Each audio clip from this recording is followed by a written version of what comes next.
성령님 좋은 아침입니다. 이 시간 성령님을 초청합니다.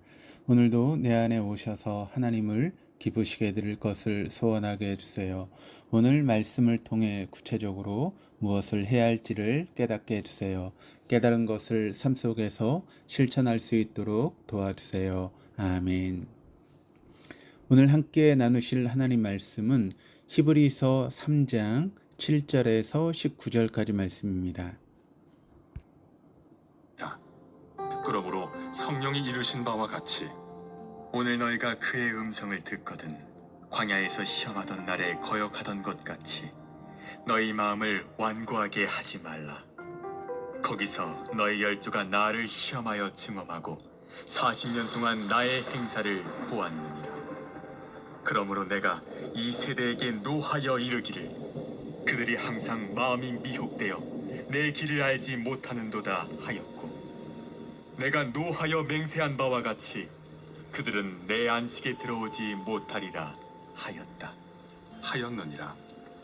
형제들아, 너희는 삼가 혹 너희 중에 누가 믿지 아니하는 악한 마음을 품고 살아계신 하나님에게서 떨어질까 조심할 것이요, 오직 오늘이라 일컫는 동안에 매일 피차 권면하여 너희 중에 누구든지 죄의 유혹으로 완고하게 되지 않도록 하라.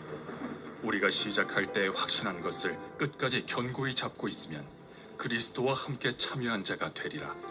성경에 일렀으되 오늘 너희가 그의 음성을 듣거든 경노하시게 하던 것 같이 너희 마음을 완고하게 하지 말라 하였으니, 듣고 경노하시게 하던 자가 누구냐? 모세를 따라 애굽에서 나온 모든 사람이 아니냐? 또 하나님이 40년 동안 누구에게 노하셨느냐? 그들의 시체가 광야에 엎드러진 범죄한 자들에게가 아니냐? 또 하나님이 누구에게 맹세하사 그의 안식에 들어오지 못하리라 하셨느냐? 곧 순종하지 아니하던 자들에게가 아니냐? 이로보건대 그들이 믿지 아니하므로 능히 들어가지 못한 것이라. 오늘은 7월 월상 예배가 있는 날입니다. 7월을 기도로 시작하심으로 하나님께 함께 하시는 7월을 경험할 수 있는 우리 동덕의 교우들 될 수 있기를 주님의 이름으로 축복합니다. 신약 성경이 기록될 당시 그리스도인의 삶의 환경은 참 척박하였습니다. 그래서 신약 성경이 기록된 이유 중에 하나는 그리스도가 어떤 분이신지를 또렷하게 소개해서 구원받은 그들의 삶과 또 믿음이 더욱 신실해지도록 격려하기 위함이었습니다. 그 중에서도 크고 작은 박해 속에 있는 그리스도인들을 격려하기 위해서 보내어진 서신이 세 가지가 있는데 베드로 전서와 요한계시록, 히브리서입니다. 그런데 이 세 서신은 강조점이 약간씩 다릅니다. 베드로 전서는 윤리, 바른 삶을 강조합니다. 네로 황제의 무자비한 박해 속에서 영생의 소망을 가진 그리스도인이 바른 삶을 바르게 살아가는 것, 세상 사람들과 다른 가치관을 갖고 사는 것이 필요하다라고 강조합니다. 그래서 베드로 전서 3장 16절 17절이 이렇게 권면합니다. 선한 양심을 가지라. 이는 그리스도 안에 있는 너희의 선행을 욕하는 자들로 그 비방하는 일에 부끄러움을 당하게 하려 함이라. 선을 행함으로 고난받는 것이 하나님의 뜻일진데 악을 행함으로 고난받는 것보다 나으니라. 요한계시록은 계시를 강조합니다. 로마 제국의 11번째 황제인 도미티아누스 때에 그리스도인들은 형언하기 어려울 정도로 박해를 받았습니다. 그의 별명은 부활한 네로라고 불릴 정도로 기독교에 대해서 악감정을 갖고 있었습니다. 그는 다른 종교는 가져도 좋지만 반드시 로마 황제도 숭배하라라고 명령을 내렸습니다. 그것을 거역하면 재산이 몰수되었고 반역자로 여겨져서 목숨을 잃어버리기도 했습니다. 황제 숭배가 다신교를 따르는 사람은 아무런 갈등이 없었지만 유일신을 믿는 유대교와 기독교에게는 큰 걸림돌이 되었습니다. 그런데 유대교는 황제를 위한 기도를 함으로써 정면 충돌을 피했고, 주님은 예수 그리스도 한 분밖에 없다라고 믿었던 그리스도인들은 황제를 결코 주로 받아들일 수 없었습니다. 그래서 큰 박해를 당했습니다. 그런 상황이 있는 교회를 격려하고 또 위로하며 미래의 승리를 바라보고 신앙의 절개를 지킬 것을 교훈하기 위해서 기록한 것이 요한계시록입니다. 히브리서는 그리스도와 그에 대한 믿음을 강조합니다. 특히 유대교를 믿는 유대인들이 그리스도를 믿는 유대인들을 박해했습니다. 그래서 그리스도를 강조합니다. 그 그리스도는 선지자보다 뛰어나시고 전사보다 뛰어나시고 이스라엘 자손에게 율법을 전한 모세보다도 뛰어나시고 모든 제사장보다도 뛰어나신 분이심을 강조합니다. 우리 인생이 고달프고 힘들 때 히브리서를 우리가 찬찬히 읽으면 굉장한 힘을 얻게 될 것입니다. 내가 믿는 주 예수 그리스도가 굉장히 존귀하게 여겨질 것입니다. 어둠이 짙을수록 별빛이 빛나듯이 우리의 삶의 길에 어둠의 그림자가 깊이 들어질수록 히브리서는 더욱 용기와 소망으로 다가옵니다. 저도 히브리서를 묵상하다가 가슴 벅차오르는 감격을 경험할 때가 많았습니다. 7절, 8절 말씀을 읽겠습니다.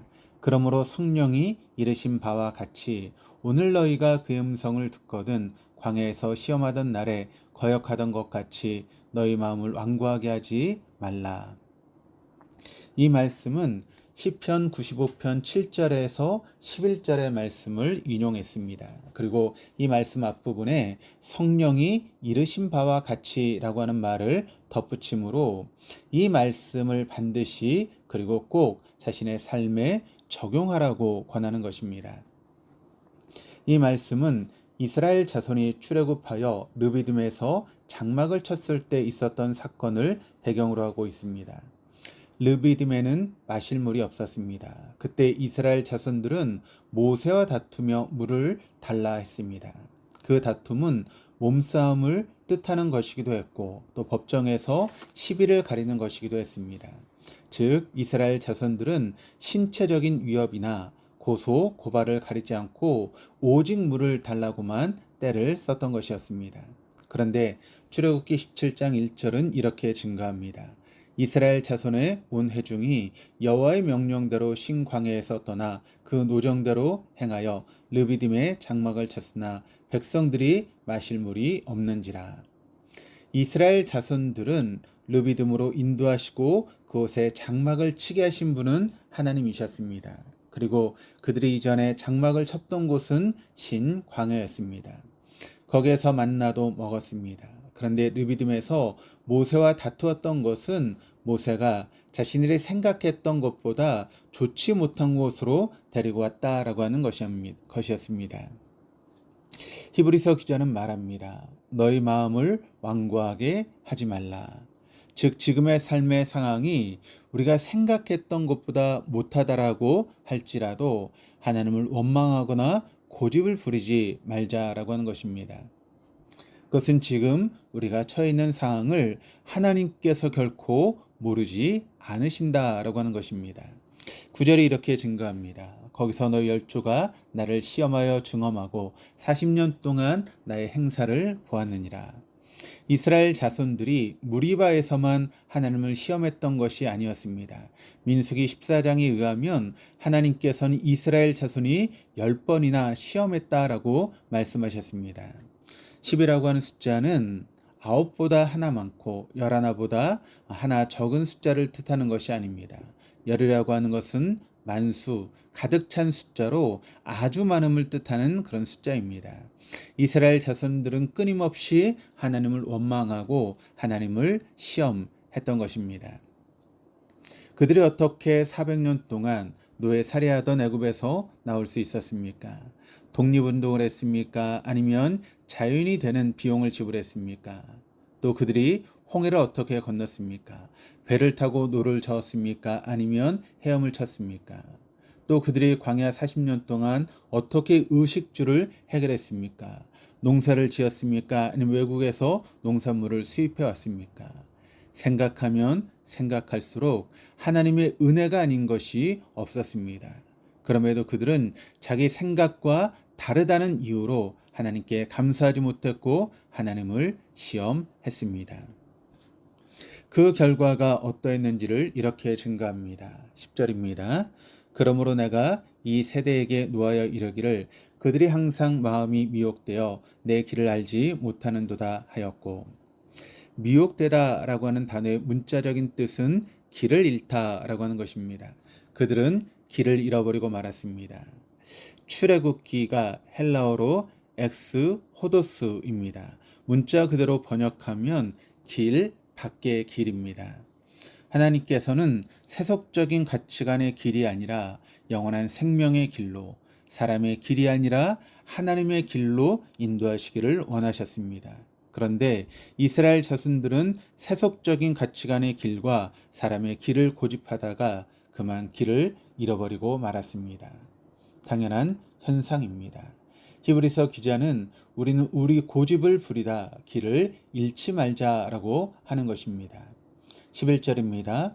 내가 노하여 맹세한 바와 같이 그들은 내 안식에 들어오지 못하리라 하였느니라.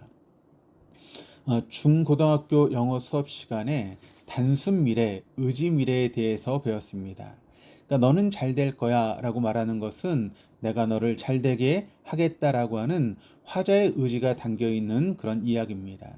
그들은 내 안식에 들어오지 못하리라 라고 하는 것은 내가 그들을 내 안식에 들어오지 못하게 하고 말겠다라고 하는 하나님의 의지가 담겨 있는 것입니다. 그래서 출애굽의 은총을 맛본 1세대들은 여호수아 갈렙을 제하고는 모두 가나안 땅에 들어가지 못하고 광야에서 죽고 말았습니다. 히브리서 기자는 우리가 배교하다가 이런 지경에 이르지 말자고 지금 호소하는 것입니다. 그래서 이렇게 고면합니다. 12절 13절입니다. 형제들아 너희는 상가 혹 너희 중에 누가 믿지 아니하는 악한 마음을 품고 살아계신 하나님에게서 떨어질까 조심할 것이요 오직 오늘이라 일컫는 동안에 매일 피차 권면하여 너희 중에 누구든지 죄의 유혹으로 완고하게 되지 않도록 하라. 하나님의 은혜로 출애굽을 하였고 또 하나님의 역사로 광야길 40년 동안 걸으면서도 만나는 물론이거니와 의복이 헤어지지 않았고 발이 부르트지도 않았던 것을 경험했던 이스라엘 자손이 가나안 땅에 들어가지 못한 것을 반면교사로 삼으라고 말합니다. 그리고 악한 마음을 품으면 하나님께 떨어지게 된다라고 이야기를 합니다. 그렇다면 악한 마음은 어떤 것이겠습니까? 어느 정도로 행하면 악하다 할 수 있겠습니까? 정답은 12절에 이미 나와 있습니다. 우리로 하여금 하나님으로부터 떨어지게 만드는 것은 전부 악한 마음입니다. 물론 우리를 하나님께 접어치도록 하는 것은 선한 마음이라고 할 수 있습니다. 또한 죄의 유혹으로 완고하게 되지 않도록 하라고 경계합니다. 죄의 유혹은 우리를 완고하게 만듭니다. 처음에 죄를 지을 때는 두려운 마음이 큽니다. 그러나 시간이 지날수록 그 두려움은 작아지고 급기야 일상화가 됩니다. 그것은 두려워지는 것이 작아지는 것이 아니라 하나님을 향한 마음이 완고해져서 느끼지 못하는 것입니다. 그렇게 되면 그것 자체가 이미 징계입니다. 15절에서 19절은 광야를 지나던 이스라엘 자손들의 불순종을 다시 조명합니다. 15절입니다. 성경에 일렀을 때 오늘 너희가 그의 음성을 듣거든 격노하시게 하던 것 같이 너희 마음을 완고하게 하지 말라 하였으니, 마음을 완고하게 하는 것이 얼마나 큰 죄인지를 다시 강조합니다. 하나님을 향해 마음이 완고해진다라고 하는 것은 하나님의 뜻이나 하나님의 말씀이 아니라 내 뜻이나 내 생각대로 살겠다라고 고집을 부리는 것입니다. 그것은 하나님을 하나님으로 인정하지 않고 자기 자신을 최고의 권위자로 여기는 것과 같습니다. 16절에서 18절은 이스라엘 자손들이 얼마나 하나님을 격노하게 했는지를 삼중적으로 강조하고 있습니다. 16절에서 18절입니다. 듣고 격노하게 하던 자가 누구냐? 모세를 따라 애굽에서 나온 모든 사람이 아니냐? 또 하나님이 40년 동안 누구에게 노하셨느냐? 그들의 시체가 광야에 엎드러진 범죄한 자들에게가 아니냐? 또 하나님이 누구에게 맹세하사 그의 안식에 들어오지 못하리라 하셨느냐? 곧 순종하지 아니하던 자들에게가 아니냐? 아니냐라고 하는 말을 3번이나 반복합니다. 하나님께서 경노하시는 중요한 이유는 하나님 말씀을 듣지 않았다라고 하는 것이었습니다. 듣는다라고 하는 것은 단지 청력만을 의미하지 않고 순종을 의미합니다. 그래서 우리 아이는 말을 잘 들어요, 우리 아이는 말을 잘 듣지 않아요 라고 하는 것이 바로 그런 의미입니다. 하나님 말씀을 듣는 것은 곧 그 말씀이 나보다 우위에 있음을 인정하는 것입니다. 반대로 하나님 말씀을 듣지 않는 것은 곧 하나님을 무시하는 것과 같습니다. 마지막 19절입니다. 이로 버건대 그들이 믿지 아니함으로 능히 들어가지 못한 것이라. 이스라엘 자손 출애굽 1세다가 가나안 땅에 들어가지 못한 것은 그들의 능력이 없었기 때문도 아니었고 나이가 들었기 때문도 아니었습니다. 그들은 하나님께 순종하지 않았기 때문에 또 하나님 말씀을 믿지 않았기 때문이었습니다. 히브리서는 박해를 받은 유대인 그리스도인들에게 주시는 말씀이라고 했습니다. 그들이 살아가야 했던 당시는 삶의 터전이 참 척박했습니다. 이 시대도 다르지 않습니다. 그럼에도 우리에게 언제나 소망이 있는 것은 이스라엘 자손들을 광야에서 인도하신 하나님께서 또 쉽지 않은 믿음의 길을 걸어야 했던 1세기의 그리스도인들과 함께 하셨던 그 주님께서 지금도 우리와 동행하시며 우리에게 머리를 들라 말씀하시기 때문입니다. 오늘 하루도 그 주님을 향해 머리를 들며 영과 진리로 예배하는 우리 동독의 모든 교우들 다 될 수 있기를 주님의 이름으로 축복합니다. 기도하시겠습니다. 하나님 아버지, 1세기의 그리스도인으로 살아가는 것은 참 어려웠습니다. 그 그리스도인의 주신 말씀이 오늘 우리에게도 들려주시는 하나님의 음성인 것을 믿고 감사드립니다. 우리가 살아가는 세상이 아무리 척박하다고 해도 또 우리를 머리를 들 수 없는 상황이 적지 않다고 해도 우리의 인생을 좋은 땅으로 가꾸어 가게 하시며 우리의 머리를 들게 하신 주님으로 인해서 소망을 갖습니다. 하나님 말씀을 듣지 않고 세속적인 가치관의 길과 사람의 길을 고집했던 이스라엘 자손들의 삶을 반면교사로 삼아 주님의 말씀의 길과 하나님의 길을 바라보며 살아가는 한 날이 되게 하여 주옵소서. 7월 한 달 기도로 시작하는 우리 동독의 모든 교우들에게 7월 한 달 하나님의 역사를 또 인도하심을 경험할 수 있는 복된 한 달 되게 하여 주시옵소서. 감사드리며 예수 그리스도 이름으로 기도드립니다. 아멘.